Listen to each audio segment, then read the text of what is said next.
नमस्कार मेरे प्यारे दोस्तों। अकबर बीरबल की कहानी की कड़ी में अगली कहानी का नाम है स्वर्ग की यात्रा।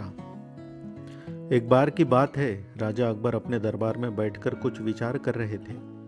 तभी अचानक उन्हें ख्याल आया कि उनकी दाढ़ी और बाल काफी बढ़ गए हैं। इस ख्याल के आते ही उन्होंने अपने एक दरबारी को बुलाकर नाई को फौरन हाजिर करने का संदेश भिजवाया। राजा का संदेश मिलते ही नाई महल पहुंच गया। महल पहुंचकर नए राजा की हजामत बना ही रहा था कि कहीं से एक कौवा वहां आकर बैठ जाता है और काव काव करने लगता है। राजा अकबर नाई से पूछते हैं, यह कौवा काव काव क्यों कर रहा है? इस पर नाई जवाब देता है, यह आपके पूर्वजों का हालचाल बताने आया है महाराज। नाई के इतना कहते ही राजा अकबर आश्चर्य से पूछते हैं, तो बताओ फिर यह कौवा मेरे पूर्वजों के बारे में आखिर क्या बता रहा है? राजा के इस सवाल पर नाई कहता है, यह कौवा कह रहा है कि आपके पूर्वज स्वर्ग मुसीबत में है और काफी परेशान है। उनका हालचाल लेने के लिए आपको अपने किसी करीबी को स्वर्ग भेजना चाहिए। नाई की यह बात सुनकर राजा अकबर और भी हैरान हो जाते हैं। राजा अकबर आश्चर्य से नाई को पूछते हैं, आखिर किसी जिंदा इंसान को स्वर्ग कैसे भेजा जा सकता है? राजा के इस सवाल पर नाई जवाब देता है, महाराज, मेरी नजर में एक पुरोहित है जो इस काम को अंजाम दे सकता है। बस आप इस काम के लिए अपने किसी करीबी को स्वर्ग जाने के लिए राजी कर लीजिए। नाई के इस आश्वासन पर राजा अकबर तैयार हो जाते हैं और दरबार में अपनी सभी करीबी दरबारियों को बुलाते हैं। राजा के आदेश पर सभी करीबी दरबारी राजा का अकबर के सामने हाजिर हो जाते हैं। सभी दरबारी राजा से अचानक बुलाने की वजह पूछते हैं। इस पर राजा उन्हें नाई के साथ हुई सारी बात सुनाते हैं।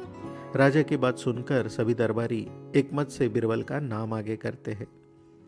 दरबारी कहते हैं कि स्वर्ग जाकर पूर्वजों का हालचाल लेने के लिए बीरबल से उचित व्यक्ति और कोई हो ही नहीं सकता, क्योंकि बीरबल हम सब में सबसे ज्यादा बुद्धिमान और चतुर है। इसलिए स्वर्ग में आपके पूर्वजों का हालचाल लेकर वह उनकी परेशानी का हल आसानी से निकाल सकता है।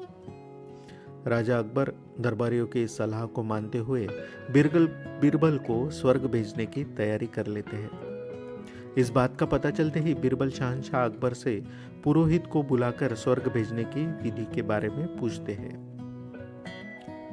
बीरबल की इस बात पर राजमहल में पुरोहित को बुलवाया जाता है। पुरोहित के आते ही उनसे स्वर्ग जाने की विधि के बारे में पूछा जाता है। पुरोहित बताते हैं, आपको यही पास में मौजूद एक घास के ढेर में भेजा जाएगा। बाद में उस ढेर में आग लगा दी जाएगी। फिर कुछ मंत्रों की शक्ति से आपको स्वर्ग भेज दिया जाएगा। स्वर्ग जाने की पूरी प्रक्रिया जानने के बाद बीरबल राजा अकबर से करीब 11 दिन का समय मांगते हैं और पुरोहित को 11 दिन बाद बुलाने की बात रखते हैं। वह कहते हैं, मैं स्वर्ग जा रहा हूं और कितने दिन मुझे लौटने में लगेंगे इस बारे में निश्चित तौर पर कुछ भी नहीं कहा जा सकता। इसलिए स्वर्ग जाने से पहले एक बार मैं अपने परिवार से मिलना चाहता हूं और कुछ समय बिताना चाहता हूं। बीरबल अपने घर जाने के लिए महल से रवाना हो जाते हैं। देखते ही देखते 11 दिन बीत जाते हैं। 12वें दिन बीरबल स्वर्ग जाने के लिए राजा अकबर के सामने हाजिर हो जाते हैं। पुरोहित को बुलाया जाता है और बीरबल को स्वर्ग भेजने की तैयारी की जाने लगती है। पुरोहित बीरबल को स्वर्ग भेजने के लिए महल से कुछ दूर घास का एक ढेर लगवाते हैं। बीरबल को स्वर्ग भेजने के लिए घास के ढेर के अंदर भिजवाया जाता है। घास के ढेर के अंदर जाते ही पुरोहित घास के ढेर में आग लगा देते हैं और बीरबल को स्वर्ग भेजने की प्रक्रिया पूरी होती है। धीरे धीरे 2 महीने बीत जाते हैं और राजा अकबर को बीरबल की चिंता होने लगती है। तभी अचानक बीरबल दरबार में हाजिर हो जाते हैं। राजा अकबर बीरबल को देखकर प्रसन्न होते हैं और अपने पूर्वजों का हालचाल पूछते हैं। तब बीरबल बताते हैं, महाराज, आपके पूर्वज काफी खुश है और मजे में है।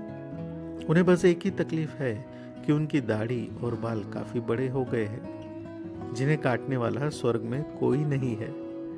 इसलिए वह उन्हें एक नाई की जरूरत है। बीरबल कहते हैं, ऐसे में हमें आपके पूर्वजों के लिए एक अच्छा नाई स्वर्ग में भेजने की तैयारी करनी चाहिए। बीरबल की इस बात पर राजा नाई को स्वर्ग जाने का आदेश देते हैं। राजा का आदेश सुनकर नाई घबरा जाता है और राजा के पैरों में गिरकर माफी मांगने लगता है। नाई राजा से कहता है कि यह सब कुछ उसने वजीर अब्दुल्ला के कहने पर किया था। यह सब उन्हीं की साजिश थी ताकि वह बीरबल को अपने रास्ते से हटा सके।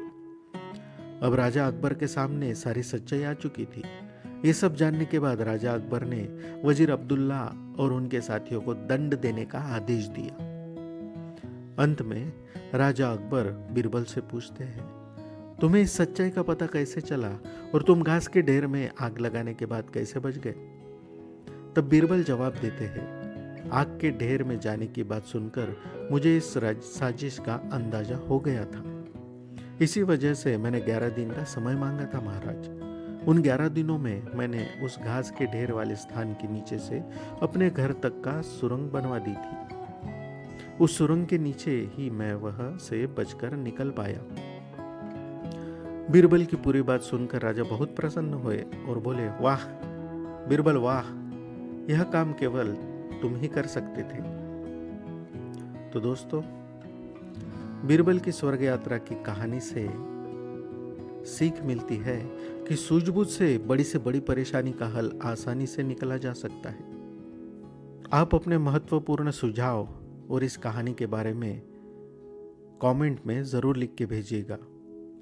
हमारे चैनल को सब्सक्राइब करें, लाइक करें और शेयर ज़रूर करिएगा।